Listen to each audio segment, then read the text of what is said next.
Having listened to Abubakar Malami's defense of his directive of the payment of $418 million to the consultants, we're now being joined by Abdulrazaque Bello-Barkindo, Head of Media and Public Affairs at the Nigerian Governors Forum. Bello-Barkindo will be giving us his thoughts on the clarification provided by the Attorney General and why the 36 state governors are vehemently opposed to such a move. Welcome to the show, Mr. Bello-Barkindo. Good morning. Good morning, and thank you for having me. Well, Abdulrazaque Bello-Barkindo, thank you for joining us too. I guess you listened to the Attorney General of the Federation on this issue of the Paris Club refund and the role played by consultants. And he says that the governors, are approbating and reprobating, that they could not have agreed to a consent judgment in 2013 and also admitted, as they did, according to him, in 2013 liability, only to turn around a few years later to say, well, no, we didn't admit any liability. And all he had done was just to protect the interest of the federal government, not to allow the federal government to be responsible for a liability that belongs to third parties. What is your reaction? My reaction to this is that he is the Attorney General of the Federation, and when a matter is sub judice, he should allow the matter to be concluded first before rushing to pay whatever liabilities there are. His explanations seem to fall flat because the Attorney General of the Federation seems to be comparing apples and oranges. One of the cases that he simply ignored was never on the table at all. And for the Nigerian Governors Forum, we're saying all of these payments, even the payments that were done before, had some questionable issues with them. And we're really going to, revert to them and still ensure that those payments are also probably rescinded or some refunds made. So I don't understand how the person who is supposed to be the defender of the masses of Nigeria would all of a sudden side with the bourgeoisie and insist that money should be given to them without proper verification. Well, what about the argument that your protest is rather like shutting the barn door after the horse has bolted? Why were these issues not raised before, and why do we have consultants in the first case? Where on earth has it been said that if you have been cheated or you seem to think you are going to be cheated, there is a time limit for protesting that cheating? I don't believe that, he's making a good case when he says, oh, at first the governors didn't protest or the governors didn't come to, come to his office and say, well, this payment was, not necessary. Remember that the case started sometime in 2003.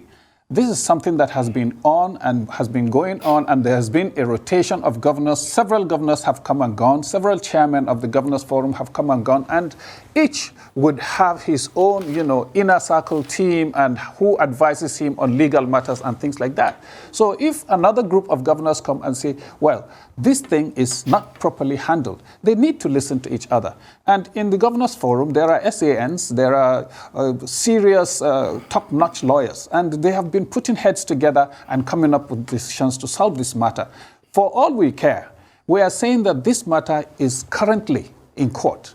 Why the payment through promissory notes? We are not saying there are no liabilities. If we are saying there are no liabilities, the courts would prove them. If the courts prove that there are no liabilities, we would obviously not respond to those payments. But we are saying, let us get to the conclusion of this matter, and everything will be resolved amicably. Right, so while this is in court, let's even hear the justifications, for the hitherto said liability here. Why is there a need to pay the consultants? What was the job done? What was the initial agreement made in the first place? Thank you very much. That probably puts me in an easier place. Yes, what is the job done? We have been asking that. We have been asking the consultants to come and verify. We need a forensic audit of the job done. There has not been one. And we're saying if there is no forensic audit, we're not going to pay anything. But these people are saying, well, we have the Attorney General on our side. Whether you agree that there is a job done or there is no job done, we're going to get our money. So what can we do? He is the Honorable Attorney General of the Federation. We are not. So we are waiting to see how he's going to pay the money. Because once that money has been paid, the states would be in a difficult place. Already the October FAQ has not been received because the states are protesting that they're not going to take that money, which would be short of certain amounts that would obliterate, payment of salaries and things like that. So how he goes around, solving this problem is a matter that I do not fathom. The point is, this thing is in court, and the chief legal officer of Nigeria is going to the court of public opinion. What does it tell you about that kind of character? I mean, we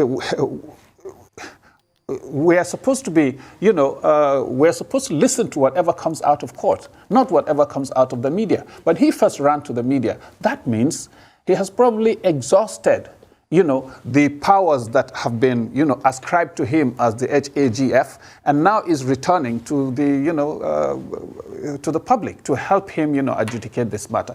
And that's curious. Okay, I understand the point you are trying to make, but you raised a point earlier that I would like you to clarify. You said that since 2003, you mentioned 2003, that governors have come, they've gone, and a new governor can decide to change whatever has been agreed upon. How about the concept of continuity in governance?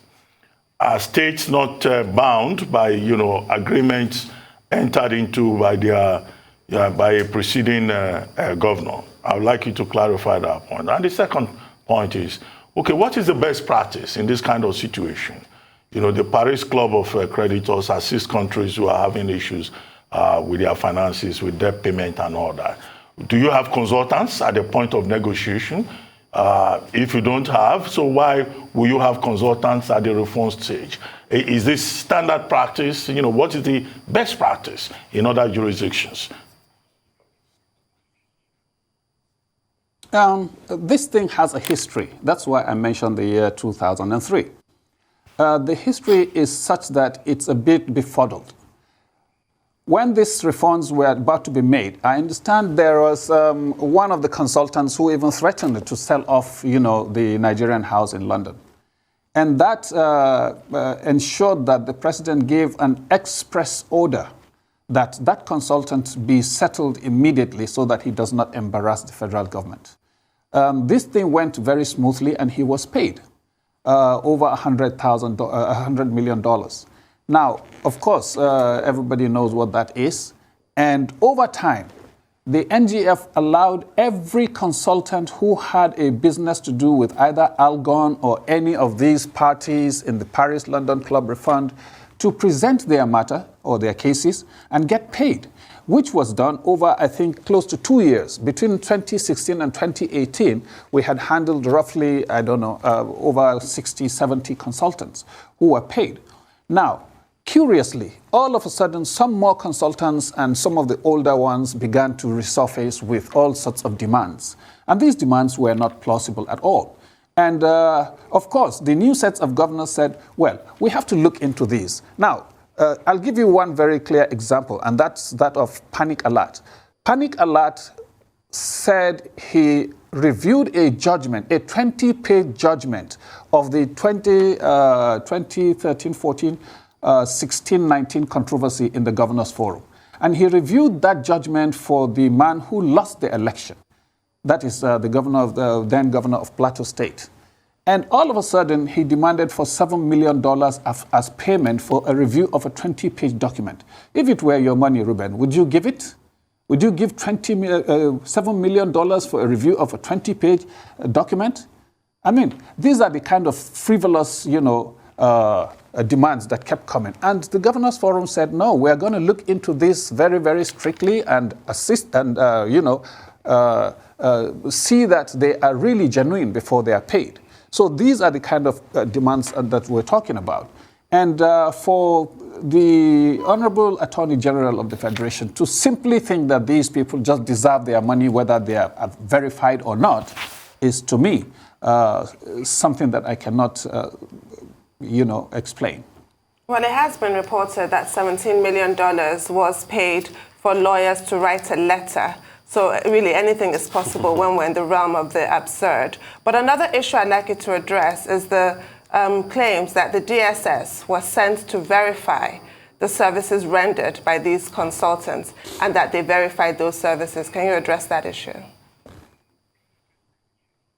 Well, the DSS was sent to verify by the Office of the Attorney General, and a court of law in this country threw out the DSS assessment that the DSS do not have experts good enough to assess any contracts executed. So the DSS report was flung out. So I don't see how this matter would begin to rear its head back into this matter, because, I mean, it will only be somebody who wants to, take the back door to execute or prosecute that payment that would use that. The DSS is currently, the court has said the DSS is not qualified to assess any business or any contract done, and that's where we are.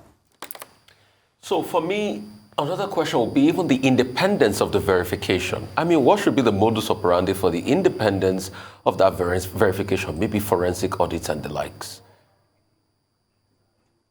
Yes, that's what the Governors Forum is asking for. A forensic audit of the entire process, of the consultancies done, so that these consultants would be paid if they deserve payment and would not be paid if they don't.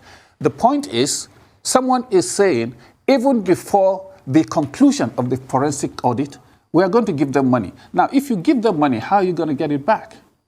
So states are saying, no, we're not going to accede to giving them money ahead of the forensic audit. We're only waiting for this forensic audit, and the AGF is saying it does not matter at all. Who is doing the forensic audit? Who is doing it?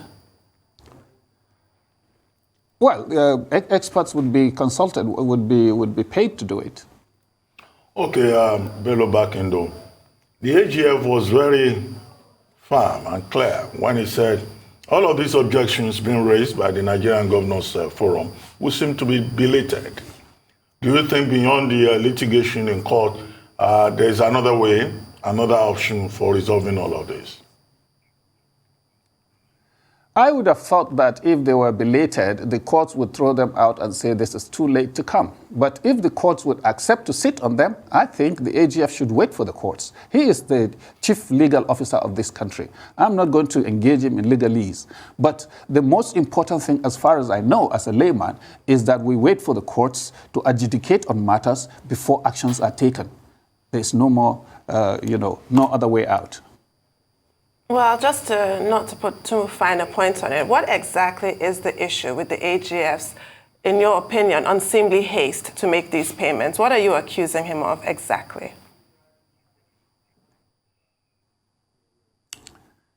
I am saying that the AGF has abandoned the people for whom he is the Attorney General of the Federation and is now friends with a group of consultants who are trying to grab money off the legal earnings of the Nigerian people.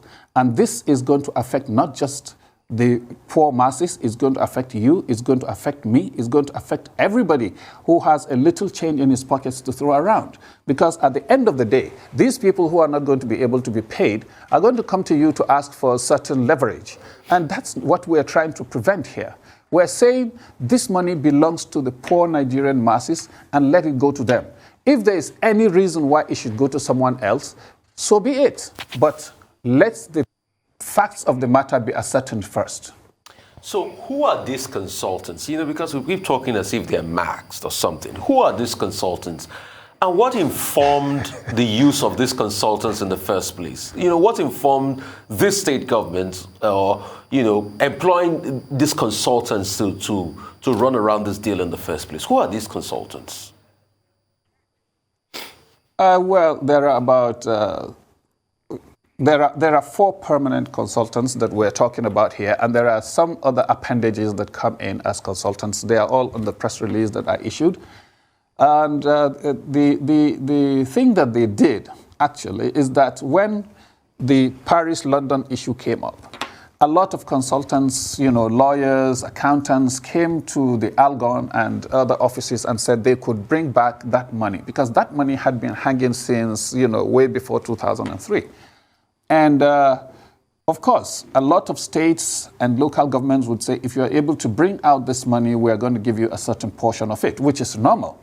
And over time, a lot of consultants came, appended their signatures to these deals and never succeeded in doing anything. But of course, their files were pending. Now, at the end of the day, when the money was paid out in 2016, everybody began to come up with his demand for what the governor of the time or the Algon of the time promised he was going to pay them for the actions or for the things that they did. Now, in the process, the Nigerian Governors Forum decided that it was going to put out a complete list of everybody who has participated in seeking to get this money out. Now, everybody was listed and everybody got his portion of that money. So it's a lot of lawyers around the country. It's not just lawyers from one section of the country or another section. It's lawyers all over the country, and it's governors all over the country as well. So they decided that there was going to be a threshold. Anybody who had participated in looking for this money would be paid a certain X amount. And this was, handled between 2016 and 2018, which he is talking about. After that, no other consultant would come out with any other fictitious, demands for money. But of course, this is Nigeria. A lot of people began to come out with their demands and their excuses. So, and they thought they had been left out. Now, the Algon all of a sudden threw out and said nobody had built any health centers around the country, which Ryok, one of the consultants, is claiming. And they said, please, go around the country and show us these health centers. We want to see them. And we're going to engage, experts who would go around the country and tell us that these are the number of hospitals or health centers that you have built. Now, everybody seems to be agreed with that, except, of course, the NGF and the consultants. They are the ones who don't want anybody to go looking for what job they have done. I've never heard that kind of thing in my life. So these consultants are all over. But the 4 consultants that are talking about this money have refused to allow anybody to seek what they had done to, demand or deserve this payment from the government. Well, I just heard now that, it's normal to have consultants, which is a question that I raised earlier on. But there are those who hold the view. I read a piece, I think this was by Nosike Ogbonyi, one of our colleagues, and he was saying that, look, the main argument of the Nigerian Governors Forum, having initially agreed, is to now turn around and claim that the money that the 4 consultants are asking for is too much. And that, that looks like an attempt to blackmail persons who offer services and also to put the federal government of Nigeria in a difficult situation. Since, funds and assets belonging to the federal government were reportedly attached by some of the aggrieved consultants. So can the governors occupy a moral high ground in this regard? Because there are 2 sides to this story, even beyond whatever the Attorney General of the Federation may have said. I would say, Robert, that whoever wants to side with the Attorney General would do that for some kind of, pecuniary or whatever convenience. But what I know is that nobody has said the amount is too much. The amounts we paid earlier, some consultant had received $100 million. Some consultants had received $60 million. So what is $418 million outside of what we had already paid? Nobody is saying that the money is too much. What we are saying is that there is no justification for this payment. And if there is a justification for the payment, let there be a forensic audit, which will now prove that, yes, work had been done and it deserves to be paid.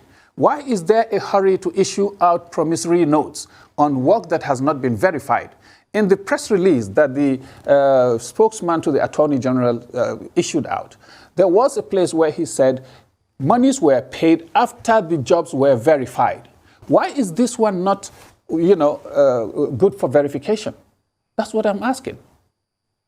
So your perspective is coming from services rendered and sort of being reasonable in the funds or fees demanded for such services. However, there's another argument I'd like you to address, that you should just look strictly at contractual obligations. State governors agreed entered into a covenant with these consultants to give them 20%, according to some contracts, of whatever it is that they were able to recover. And now that sum is $418 million they are owed and should be paid regardless of any other factor. What's your comments on that? 20% could be a figure from just one of the states or a figure from one of the ALGON participants. There were different figures, there are different promises that were made to these consultants once they are able to bring out that money between 2003, 2005 until 2016 and 17. So it's not a static figure. That's one. The second thing is that no state had acceded to that, to these $418 million payment. These people who are demanding this money had tried to blackmail even the chairman of the Nigerian Governors Forum, claiming that he had asked them for a certain percentage before he would be paid. When that didn't fly, they turned to another thing. I don't know how they were able to enmesh, the Attorney General of the Federation into this, but this matter had been on and going left and right until we got here. That the matter is no longer in the, premises of the courts, and is now in the court of public opinion. I would have thought that whoever wanted a true adjudication of this matter should wait until a forensic audit of the matter is taken and every job is verified, and then payments would be made. There should not be any hurry in paying this thing. That's what I'm saying. Okay. I'd like to ask you this. Did the consultants deliver on the job? Did any of the efforts put in by the consultants lead to monies being recouped? And did you see the money trail? Was there XYZ job done that led to the recovery of XYZ amount of money, the Paris Club debt? Can you match the figures, to the efforts? I'll just put it back to you this way. If you are able to tell me how $7 million would be paid to somebody who reviews 20 pages of a judgment, then probably we would begin to see that some work has been done and needs to be paid. But for anybody to tell me that, he reviewed a 20-page document and he deserves $7 million, I mean, this is what we call the Abuja money, isn't it? Somebody comes to Abuja and works in Abuja for 3 days, and before he leaves, he's, $1 million richer. And the governors are saying, no, this is not going to happen. We need to wait. So I have not seen any job done. I just want to get something clear. I just want to get something clear real quickly. So what led to the release of those Paris Club money in the end?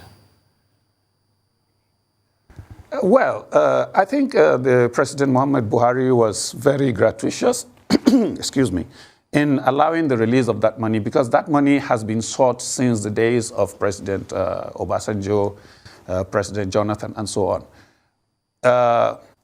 Nobody had been able to get anybody to consent to the release until General Muhammad Buhari became president. And he decided that this money should go to states because they were deducted from states and local governments when they were not supposed to have paid those amounts. So he allowed states to get that money. And those who engaged with ALGON at the time now began to crop up with their demands for, refunds of what they thought they had done at the time. And this is how, the money came into existence, actually. So it was the president that made that big role, not these consultants. I was just trying to get that out. Okay.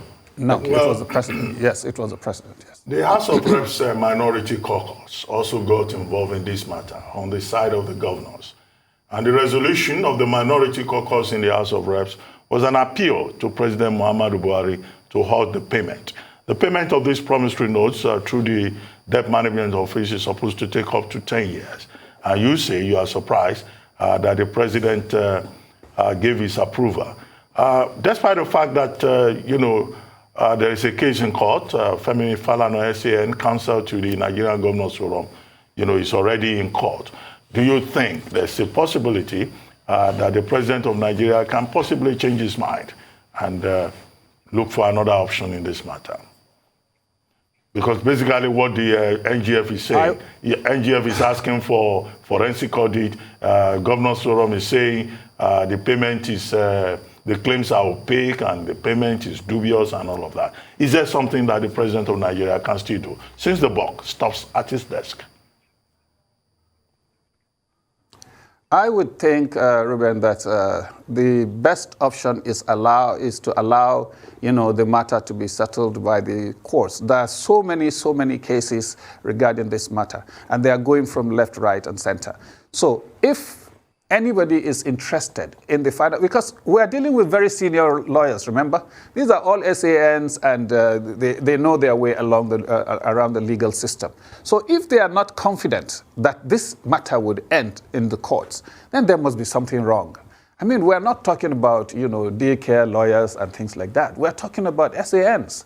Why are they afraid of waiting for the adjudication of this matter in court, which is their own forte? Why are they coming back to the court of public opinion? I don't think the president needs to interfere with this because it's already a done, deal. They have already said they worked.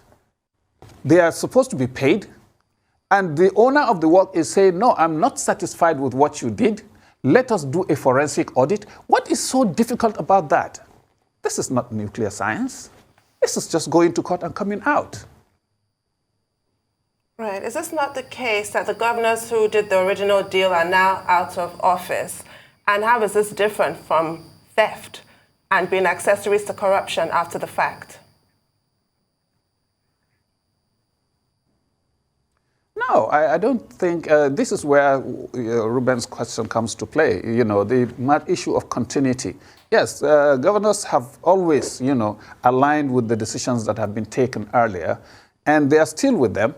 It's not about continuity, it's about verification. If a set of governors said, well, we have verified that this has been done, and the others come and say, yes, you have verified that this has been done, but there is a loophole somewhere, well, they will address it. And I believe they all work in the interest of the nation. I also want to believe that the Attorney General of the Federation should be working in the interest of the nation. But this exact, matter seems to, point out a dereliction. The Nigerian people strongly believe that the Attorney General will side with them. But if the Attorney General is siding with the 4 consultants just because of for whatever reason, I wouldn't, join issues with him. Well, Bello-Barkindo, thank you very much. Well, we note your faith in the courts, but we hope that the case will not go on until this current set of governors also leave office and another set shows up in the future and the matter takes another direction. But thank you very much. We'll keep an eye on further developments in the matter.